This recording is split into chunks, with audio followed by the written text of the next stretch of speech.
Welcome back to another episode of the Rosewood Legacy Dead of Night. We are here just where we left off last time, and Isadora honestly has no idea what is about to be ahead of her. We are going to be heading to the cabaret because this is the place that Pandora is leading us on wherever we are about to go to get some answers, hopefully. Alright, so we are here. It is snowing through the ceiling. I couldn't tell you why, but we're just going to move past that. And we're going on a little bit of a side quest to talk to the goat lady. One of the goat ladies. There are so many goat ladies in this game. I really need to get rid of those legs. Honestly, I have no clue why there are so many people here. It is not time for the nightclub, but whatever. We're gonna come over here and have a chat with Pandora before going to wherever she wants to go with us. Is this productive for you? As you can see, Pandora is feeling a little bit skeptical still about this, even though she, offered. She's wondering if she will regret it because she doesn't really know much about Isadora yet. In a hushed voice, Pandora decides to clarify some things with Isadora. She's still not quite sure about if this is really the right move or not. Pandora looks at Isadora and she tells her that she did overhear the conversation last night with Soren, and she thinks she understood what Isadora meant when she was trying to say that she couldn't leave. Pandora hadn't quite heard of anything like it before, not being able to physically leave somewhere, but she understood what Isadora was saying, unlike Soren, who kind of just thought she was refusing to leave. And Isadora's surprised by this. She's surprised that Pandora was listening in, although we don't really know much about Pandora, so maybe she's a serial snooper, who knows. Pandora listens. She doesn't say much, but she does listen to Isadora trying to somewhat frantically talk about all of the insane things that she experienced in the last few days, trying to escape. It's in my Shuno. Pandora seems a little bit on edge considering the fact that there are other people around them. Isadora is actually going to suggest going somewhere a little bit more private, and that is when Pandora brings up the real reason that she brought Isadora to the cabaret. I assume that when you first came here, Soren briefly mentioned to you the curtain side of the cabaret. Isadora honestly hadn't thought about it much since Soren had brought it up that one time, because she was worried about many other things, but now that she thinks about it, she hasn't heard anything else about it, and she also hadn't seen anybody go in or out of the curtain. So Pandora flat out tells Isadora it's strictly forbidden, and it has always been forbidden for everybody except for very close staff members to the boss. And side note, this is also one of the first times Isadora is also thinking about the boss, because in the beginning Soren also mentioned him, but we don't really get any insight on him. We don't know anything about him, and she hadn't been thinking about him. But now Pandora is saying, I think your best bet to finding out what you want to find out is talking to my boss. He normally does not like talking to the cabaret staff, except she kind of tells Pandora that she is kind of uncomfortable with going behind the curtain, if that's what she's suggesting. I mean, Soren, he didn't talk about it too much, but it was very clear by his tone of voice that he would not appreciate it if she went behind that curtain. Pandora tries to assure her that if she lets Isadora in, Isadora will have every right to be there. She says, I will be with you the whole time. My job is to protect, don't forget that. I got you covered. That does actually make Isadora feel better. She knows that Pandora's whole job is to keep people safe, and if Pandora is going to be by her side the whole time, she is kind of trying to convince herself that it'll be okay, because she does really want to know. So Isadora agrees, and we're going to go ahead and go behind the curtain.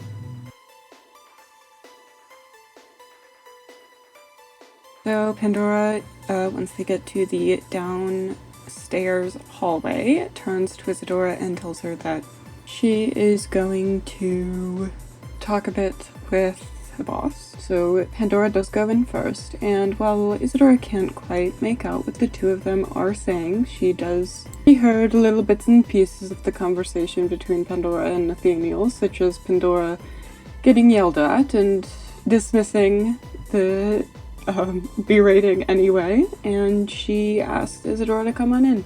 So Isadora very cautiously walks into the room. She's unsure what to expect, but it's kind of just a normal room. A very unhappy man is sitting there. He is quite intimidating. There's definitely something a little bit off about him to Isadora.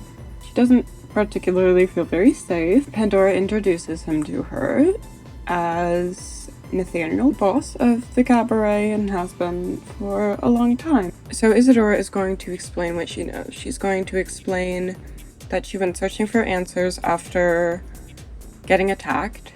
She had no idea what happened to her, and she ended up finding out there's vampires in San Myshuno. She left out the part that Rio was involved, because she doesn't want to rat him out for being the only honest person. She tries to tell him about her inability to leave. She tells him, I would like to leave, but I tried and I cannot physically leave the city. Nathaniel's face doesn't show how he's feeling, but she's wondering how he reacts to that information. He tries to change the subject and brings up the attack that she just spoke of. He tries to assure her the vampire that attacked her was not a regular in San Myshuno. We aren't sure what has been happening recently, but the vampires weren't here. They're normal people. The cabaret is meant to be a safe space for them to coexist with humans peacefully, for them to have a sense of normalcy and a system that keeps humans safe from them as well. Isadora then asks, if it's not your vampires, then who in the world attacked me? Nathaniel pauses as if he's thinking of an answer that won't give too much away, thinking that it has something to do with another group of vampires who may be a little bit less peaceful than the ones residing at the cabaret. Isadora asks, where are these other vampires coming from if they're not from San Myshuno? Nathaniel shakes his head. He says he doesn't know, but he does know that in San Myshuno, vampires are different here.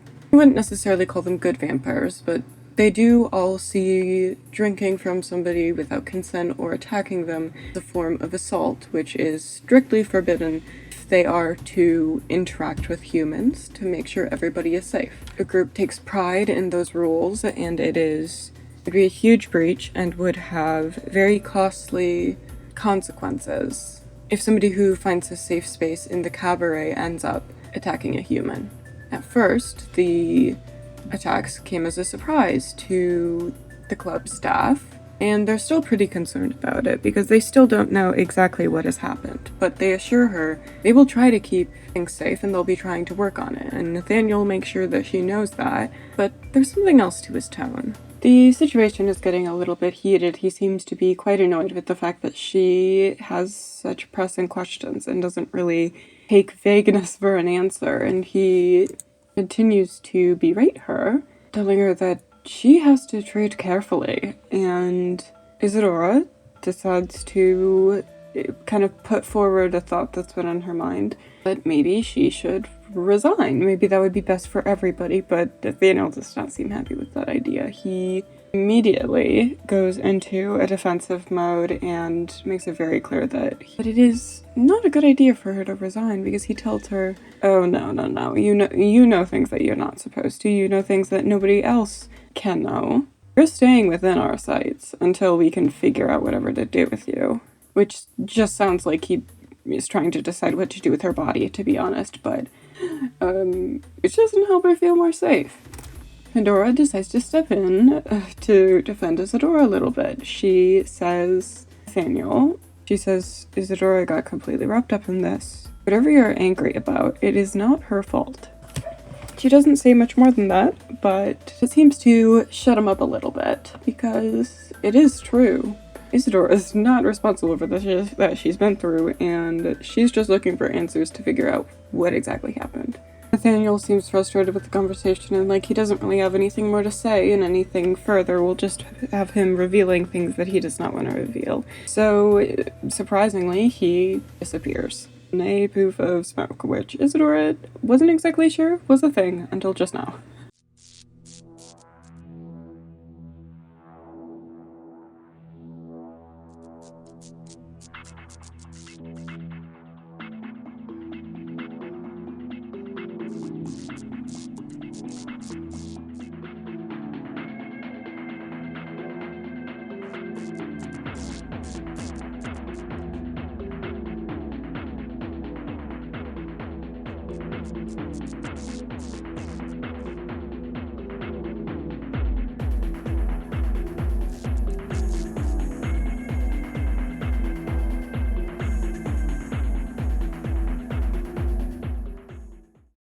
Alright, so we are back at the apartments. Pandora has brought Isadora home. I'm so sorry, by the way, that their names have similar endings. It's really annoying, honestly. I'm sorry about that. I also just realized how ugly the outside of this apartment is. I personally find it repulsive. But that's just me, babes. Right away, Pandora apologizes for honestly having no clue about why Isadora is going through what she is. She doesn't understand. Isadora can't leave, and she thought maybe Nathaniel would, but it doesn't seem like he's gonna give her any answers, even if he does know. To be honest, Isadora kind of didn't expect any of this from Pandora. She's been a little bit afraid of her, and she seems a little less scary than we originally thought, maybe. And as somewhat of a passing comment, she tells Isadora that she'll look into it. Isadora isn't sure exactly what that means, but it gives her a little spark of hope. Isadora asks Pandora why she decided to help her. In few words, Pandora says she believes in vampirism, and she almost doesn't believe in hiding it either. That she believes that vampirism can save lives, and she knows that when you keep something dangerous from somebody, all it will do is make them dangerously curious. She stops the conversation there, and Isadora can tell that she doesn't really want to speak further. They both have moodlets being like, I don't like interacting with the sim about each other, so I guess as they haven't really reached an understanding yet. Who knows if that'll happen, but Pandora's still trying to help her out, and that's admirable, if nothing else. Pandora hesitates. Could you show me what happens when you try to leave the boundaries of the city? I'm wondering exactly how this works. I feel like I know a lot about this city and vampirism, and I just feel like this is something I don't know before. Can you show me? Pandora promises to pull her out immediately if things seem to get bad, which we kind of expect them to. She's a bit skeptical, but I think we're gonna give it a go. I also am kind of thinking, Isadora, she might have hope that maybe she can leave now. Like, it's a new day, right? It's a new day. Things could have been different. Oh man, I kind of forgot she was going to need an umbrella to come over. Okay, keep it up and be careful. The way she's literally burning right now. Oh my god. This was not a good idea. So, even though we're kind of risking our lives, so is she to see this. So, I suppose we're even in that regard, and oof, this is rough. This is so rough. I'm actually so scared. I did not think about this at all. I didn't think about the fact that Pandora might die. So I really, really hope she's not extra sensitive to the sun, because I actually don't remember. Isadora, as we kind of could expect, is experiencing the same things that she has been experiencing. The ringing in the ears and the insane amount of pain. Oh! I remember back in the old days when I was playing in a different save, I tried to kill a vampire on purpose because he trespassed in my house and I just kind of hated it. He would not die from the sun, so I'm really hoping that she does not die. But Pandora pulls her up, but Isadora's already feeling the effects, and it feels almost worse this time, even though she was there for a littler amount of time. Pandora gets one glance at her, and she's like, oh my god, we need to get you inside. Isadora is looking a little bit worse for wear, and she can feel blood pouring out of her nose and her ears in a very unnatural manner. And as concerned as she is for Isadora absolutely refuses any help. She's, no, you have to get inside. You're burning up. So we're going to be shooing her right on inside, smiling because she doesn't want, while she walks away, for Pandora to worry about her so that Pandora can worry about herself. So that interaction, I she gained a romance bar. I think the reason is because Pandora risked her life to do that. And I think that was really admirable for Isadora. So admirable that she was like, I'm kind of low-key in love with you now. It seemed as if I think I may have accidentally cut it out of the previous episodes when she got an attractiveness alert for Pandora because somebody said that she was in love with everybody but Pandora. That's not true. She's in love with Pandora too. I must have accidentally cut it out, so There you go. We're gonna take care of her needs before we really do much else. She is a bit hungry, and there is this random, what is this? Banana bread on the counter made by Pandora. Now, when that happened, maybe she brought something over. I don't think we know why that would be, but I'm hearing a noise. Is there a person over here? Oh, yep, nobody I care about though. Sorry, old man. Isadora just autonomously started a will, which is just pretty much that's a staple of her mental space right now. I'm definitely thinking she's thinking might be necessary, unfortunately. I think that's going through her head. But she's going to get some of that banana bread. Oh no, Mabel died. Our grandpa's horse? That's sad, but we didn't know her. Actually, we did meet when she was really young. But so I meant to get her some pads, but instead she's going to a fertility treatment. I'm really hoping that won't bite us in the butt later because I did not mean to click that. I'm thinking we are going to maybe go on the internet and see if there is any stories or such related to disappearances nearby, attacks. Our chances of becoming pregnant will now be higher during the next ovulation period. Yay! Wasted almost $1,000 on it too. But as she's looking that up, I think she's definitely noticing that there are disappearances, but none of which have been solved and none of which the bodies have been found. So she isn't 100% sure what happens when they do discover bodies at the cabaret. Just kind of wondering if they take care of it on their own, which kind of makes sense because how do you explain vampire stuff to the cops? But it's a little bit worrying still, I would say. I'm gonna ever make a pizza. So she's definitely wondering, where are the bodies going that they find by the cabaret? Hey, I was thinking about checking out the city today. Can I use your place to get ready? Oh, Elena. Unfortunately, we are still not quite sure about seeing you. She's still feeling a little bit skeptical and betrayed. I don't think she'll, tell her to leave. She's just gonna not answer the door. Also, are you literally listening to kids' radio? Why? The fertility treatment was an accident, bestie. Don't get any ideas. We have a ton of drinks in the refrigerator, so maybe we can have one of those with our dinner, our pizza dinner. I also don't think we have work today, which is weird because it's Friday night. Oh, we do. It's just in 2 hours. I kind of forgot how late work starts. I am kind of wanting at some point to finish this aspiration. I feel like I do want to explore the city a bit more. I've lived in the city plenty of times in this game, but I do like the idea of exploring it a bit more. That being said, my seasons in this game are super long. And it's only almost halfway through winter, and we've been in winter almost this whole time. I like when my seasons are long, but I don't like it when I want to go outside. We'll see if I get fed up with it. I don't know. Yeah, okay, she has work. So I'm gonna have her work from home as she typically does, but we're not actually working from home. She is kind of enjoying herself right now, which is pretty cool. I feel like even though, things are really strange right now, she has been really making the best of it. I don't think she's overly optimistic. Oh, girl, we're not going to bed. You have work. I think she's a bit confused about exactly what is happening, and we really can't blame her. But she wants to understand it, and she still wants to be in San Myshuno. It hasn't changed the fact that she loves San Myshuno. It has changed. Her safety in it has changed. And obviously that's a pretty big thing, but she still wants to make the most of it when she can, which won't be all the time, but we'll take what we can get. What are babies doing at the club? You are not over 21. I'm gonna need to see your ID, sir.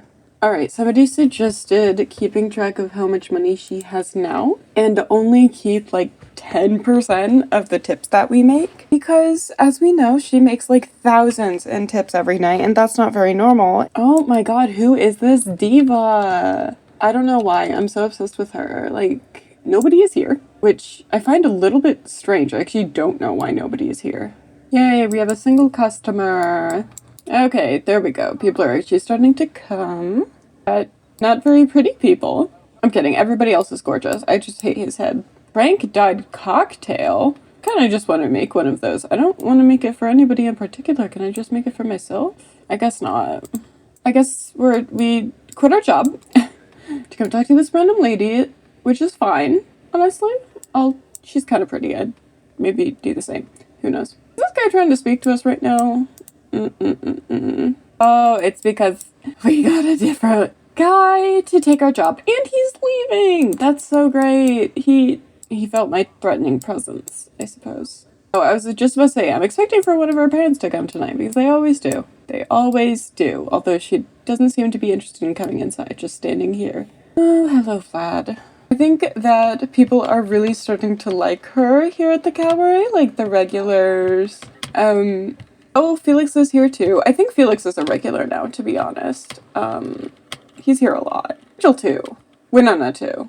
I feel like Sasha and Isaac haven't really come by, but those three have been really active. Elena is also here, but we will be not completely avoiding her because I do think we're starting to feel a little bit bad about avoiding her too much. She's avoiding us too right now, it seems, and she's going right downstairs, so, you know, who knows what she's going to be doing down there.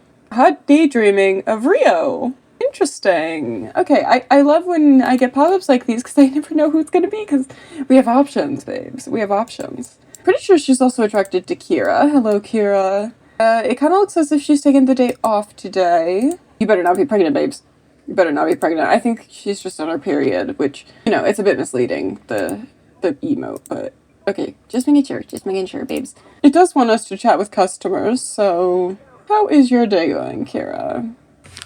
She's gonna give Kira relationship advice because that's a very bartender thing to do, isn't it?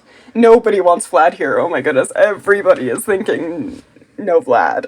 You can just tell that some of these people are a little bit wasted. Why are you in the counter? And okay, I'm over it. Oh, the way we've already made over $1,000 tonight. I didn't realize that we knew Vlad, but we don't like him. It's interesting because I feel like Elena is somewhat purposely like hanging around this area. I think that Isadora assumes that she's noticed Isadora's avoidance because, you know, they were pretty close as far as they could be. And suddenly they just became super distant. It's not club appropriate, I don't think. And neither is that Rachel. She just came here to do work. That's crazy. We haven't done much socializing tonight with our neighbors, but I think that's alright.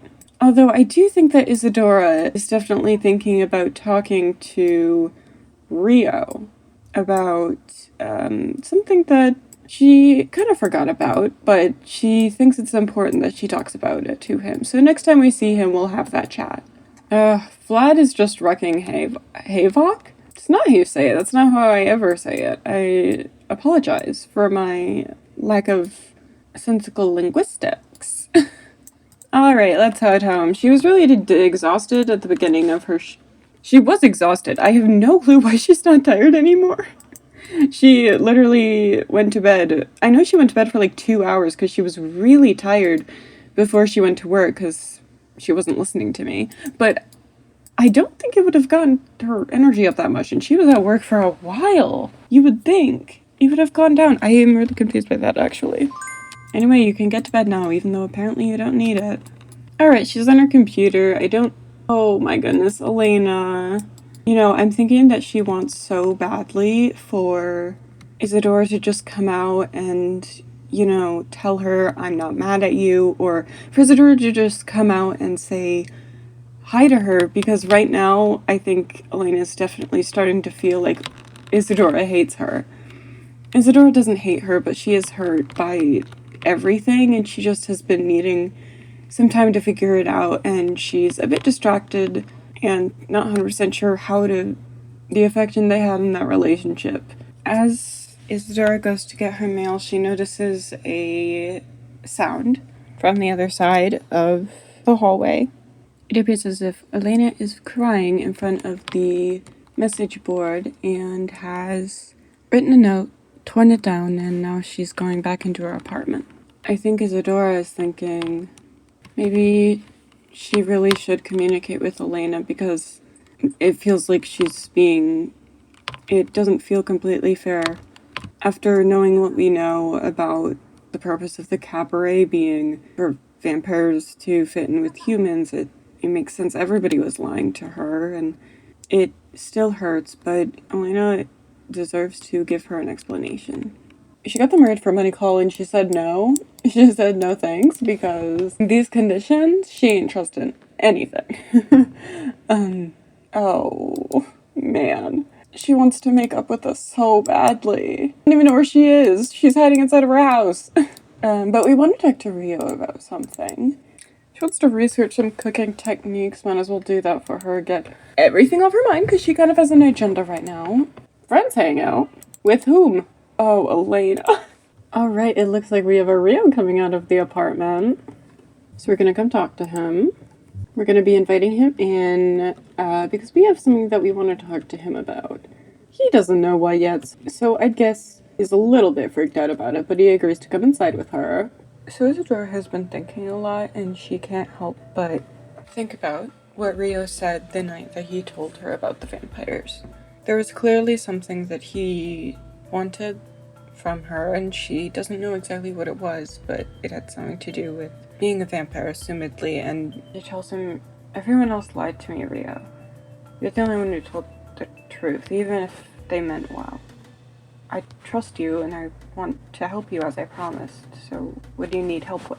I don't think this is what Rio expected to hear. I think that after that conversation, he kind of just decided that Isadora was going through her own shit, and didn't need whatever he needed help with on her plate.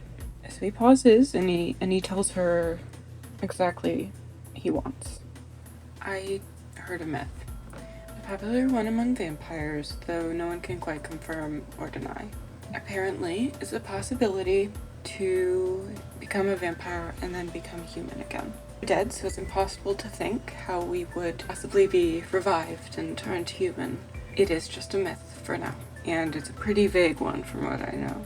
However, Nathaniel's reaction to me talking about it makes me suspect that there's more to it than just a myth. He's so restrictive on letting me research it that you would think he's hiding the fact that it is possible. Nathaniel has been keeping me away from his records and any answers about the myth, about where he's from, about his past and how long he's been here. And I doubt he'd let you into his records either, but I know I can trust you. I need another human who knows what I used to be if I can turn back, which is why I need you, Isadora. I don't want to be a vampire anymore. I've been like this for 9 years and I can barely remember what it's like to have a beating heart, to soak in the sunlight, to be able to explore during the day.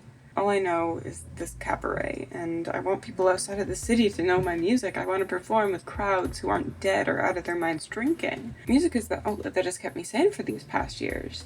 Nothing else I can do as a vampire feels like me. I missed out on so much already. I want to tour the world, and I don't want to worry about Nathaniel anymore. Nathaniel is my uncle, or at least he took me in after my mother passed. I don't remember much from that time, but I know now I want to be human. I want to go on tour with subhumans. I want to explore and I want to meet people. I want to be able to live my days without knowing that it's a necessity for me to hurt people.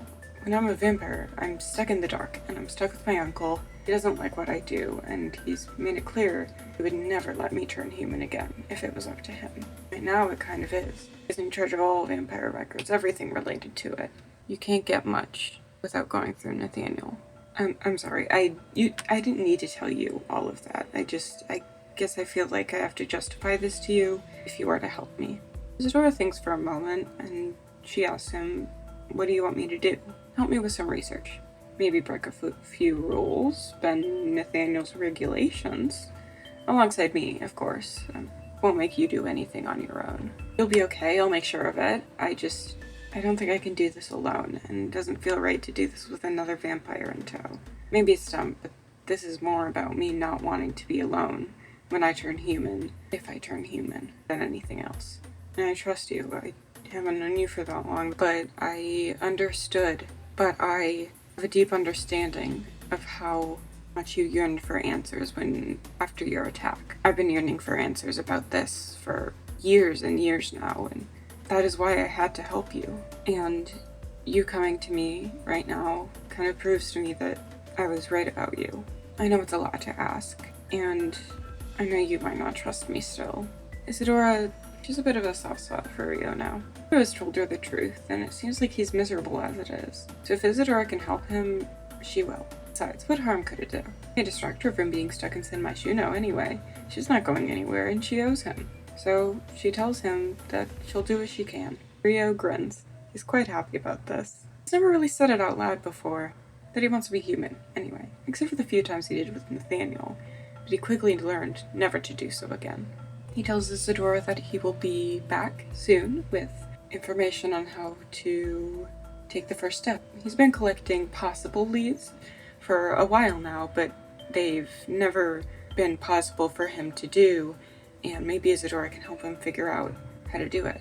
So yeah, Rio's going to get going now, but honestly Isadora's feeling pretty good about this. Sure, she's not really getting anything from it, but she doesn't really need to. She knows that she won't really get much from it, but she does know that from what she knows about Rio, he deserves to have the freedom that he so desires. Apparently we don't have work? Are you kidding me? Okay. So it is just a little bit later, and for some reason we don't have work today. I don't know why. I think my game's just glitching out just a bit. I had some plans, but it's fine. Some of those things can be moved to next episode, I do suppose. Right now she's just on her computer. I don't really know what she's doing, but I guess she can spend her day off however she pleases. Because of our talk, we do adore Rio, which I think is really nice. I think that that's kind of an accurate sentiment, honestly. Right now, Isadora is, like, running to emails or something. But I'm thinking that might have to wait. We are going to let her in because I think Isadora's decided that we should finally face it and have a talk with her. It's clear that neither of them quite know what to say when they start, but Elena tries. She says, I heard that you know now about everything. Isadora nods, and she tells her that, yeah, she does, but frankly, she doesn't think she knows enough. She tells Isadora that she just feels an immense amount of shame, guilt, and she just feels terrible for keeping it from her, but she also part of her just wanted it to not be true. She didn't want to be a vampire when she was around Isadora, so she tried to make it seem as if she wasn't. Realizes that maybe it was a terrible thing to do to Isadora, but she wanted to be selfish and make a friend and have somebody who actually trusts her, who's human. Isadora replies with, Elena, I was scared at first, betrayed, but I think I understand now why you didn't tell me the truth. Just promise no more secrets, okay? Elena grimaces. I know that these last couple weeks must have been really difficult for you, finding out everything and finding out that everybody is lying to you, and I feel terrible for being part of the reason that happened, but I do promise no more secrets. I guess I just wanted to be normal for a bit, despite consequences.